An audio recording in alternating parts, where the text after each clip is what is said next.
బాహుబలి సిరీస్తో pan India movies trend ఊపందుకుంది.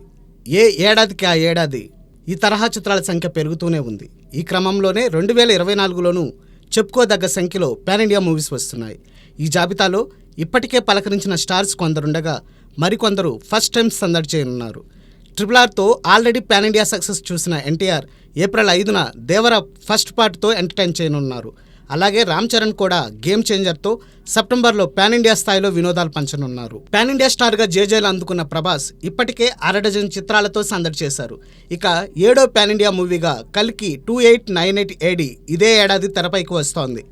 అలాగే tiger నాగేశ్వరరావుతో భంగపడ్డప్పటికీ ఈగల్తో మరోసారి పాన్ ఇండియా టెస్ట్కి సిద్ధమవుతున్నారు రవితేజ. సంక్రాంతికి ఈ క్రేజీ ప్రాజెక్ట్ సిల్వర్ స్క్రీన్ పైకి వస్తోంది. అలాగే సీనియర్ స్టార్ వెంకటేష్ కూడా పొంగల్ సీజన్లోనే సైంధవ్తో సందడి చేయబోతున్నారు.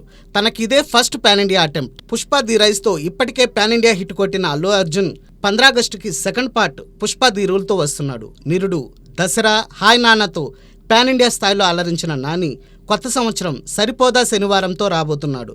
అలాగే iSmart Shankar sequel double iSmart కూడా పాన్ ఇండియా ప్రాజెక్ట్నే.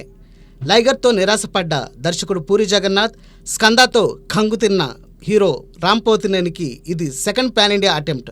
అలాగే మంచు విష్ణు సైతం కన్నప్పతో ఈ తరహా ప్రయత్నం చేస్తున్నాడు.